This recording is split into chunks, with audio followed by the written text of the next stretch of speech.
Welcome back, guys. So in my earlier video, I started the simulation for an infinite film of gold nanoparticles, and I made this kind of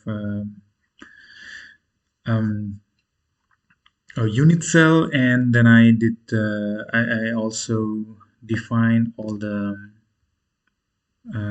physics, the boundary conditions, the materials.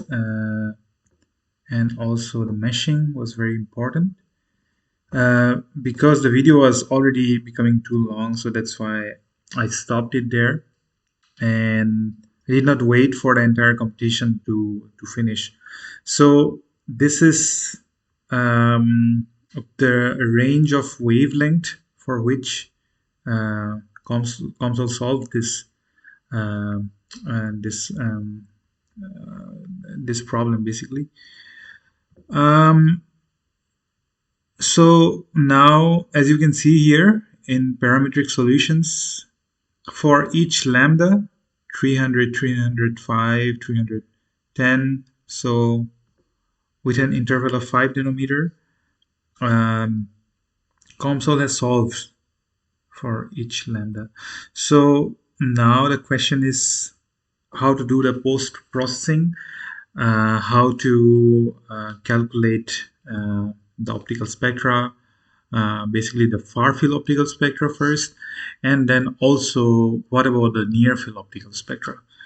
Not spectra, and near field optical spectra you can also get, but first I think we want to know the near field enhancement, and that part I think I need to talk about a bit more later. But now let's just calculate the optical spectra. So normally COMSOL by default has like this. So um, so these are different functions to obtain the reflectance spectra here, reflectance spectrum, and transmittance and absorptance.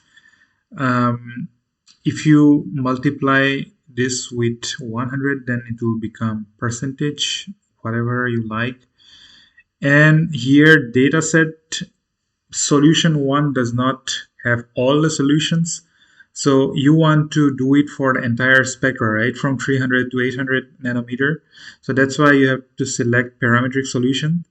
And there you can also select from the list exactly for which wavelength you want the reflectance or transmittance, or you can just select all and then you will get the values for each wavelength. So that way it is a bit easier. You can get the entire spectra.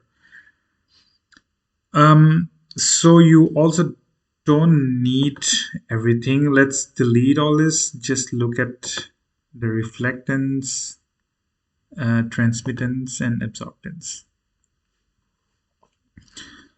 So evaluate, create new table, and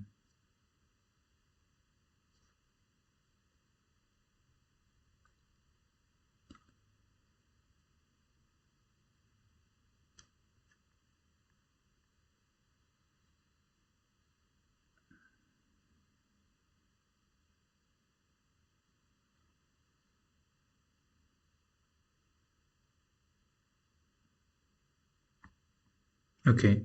So here the first column is lambda. We don't need the frequency.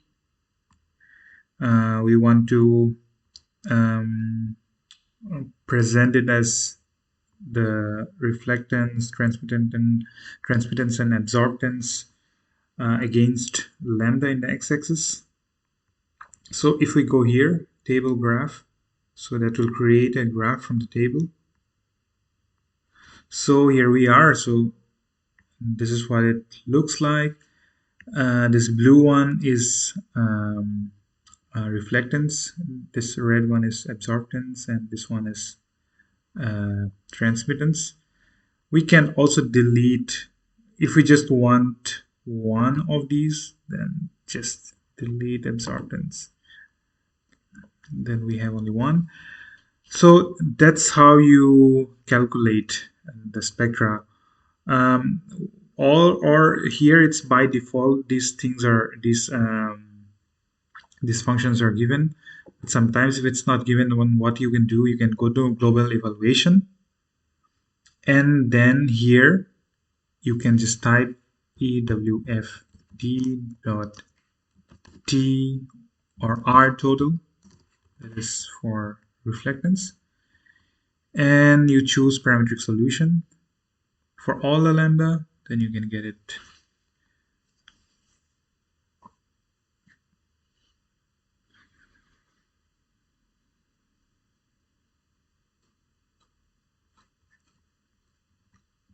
So that's simple, and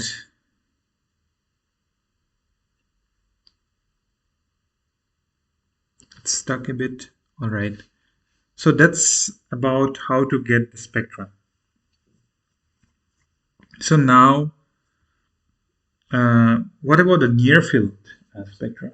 Or not spectra, first the visualization of the near field, and then people also report near field maximum spectra. So basically, for each wavelength, the maximum near field value is basically is found from this domain, and then a spectra is created. So that is the near field maximum spectrum.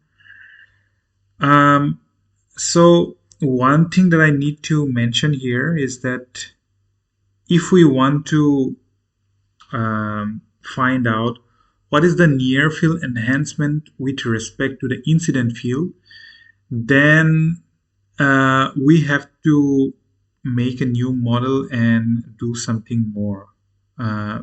Because what I'm saying here is, in this case, when we are solving for the full field solution, an electromagnetic wave is introduced here, and there is an exit port here, and with the presence of these nanoparticles, we are obtaining directly the Maxwell's equation. So we are getting the electric field values locally everywhere. So that's what you get here. So, but it does not really tell you what is the enhancement with respect to the background field if there was no nanoparticle, right?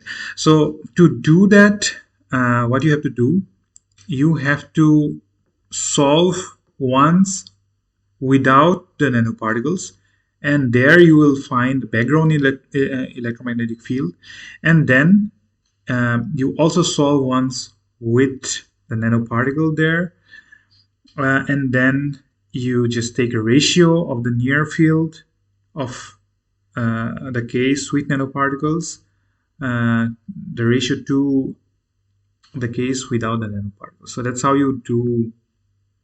That's how you find out the near field enhancement with respect to the incident field. So normally, EWFD.norm E basically gives you the normalized electric field. So that is the electric field. So we can already see that the electric field is concentrated in the interparticle gap, and that's expected in plasmonic nanoparticles because the plasmonic coupling really leads to this kind of concentration of the electric field in this kind of interparticle gaps. Just that we don't know what is the enhancement with respect to the background field here. This can also be reported as such, but I think it would be better if it is reported in terms of the incident electric field. And what else we can also do is the spectra, right? The near field enhancement spectra. So how it is done? So near field enhancement spectra basically tells you, it gives you with wavelength in the x-axis the maximum near field enhancement, or the maximum electric field value. So the electric field is concentrated here, and we see that it's really highest here. So the maximum value here. So it will vary with wavelength, and we will see that at the plasmon resonance, where we also had the peak. At the plasmon resonance, the near field enhancement will also be the maximum.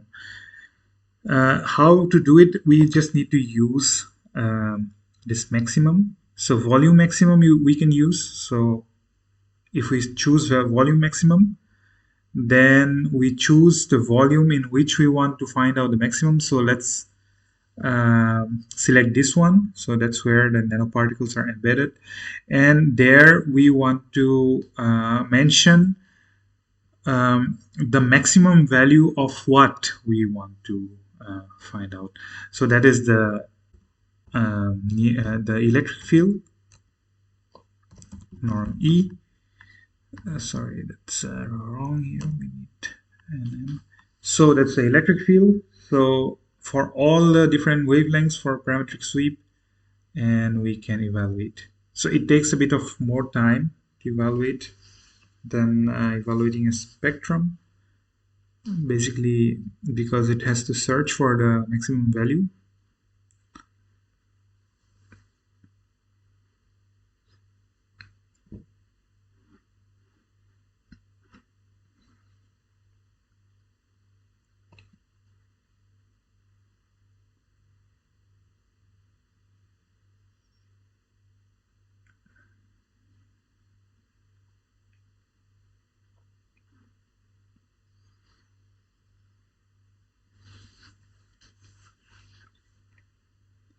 All right, it's done.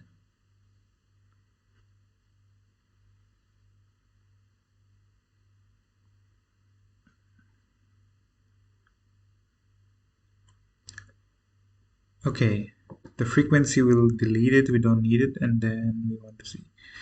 So here, this is what it looks like. As you can see, this is typically how it looks like, and we see like a sudden jump here, and it's a numerical artifact. Sometimes you get this kind of artifacts.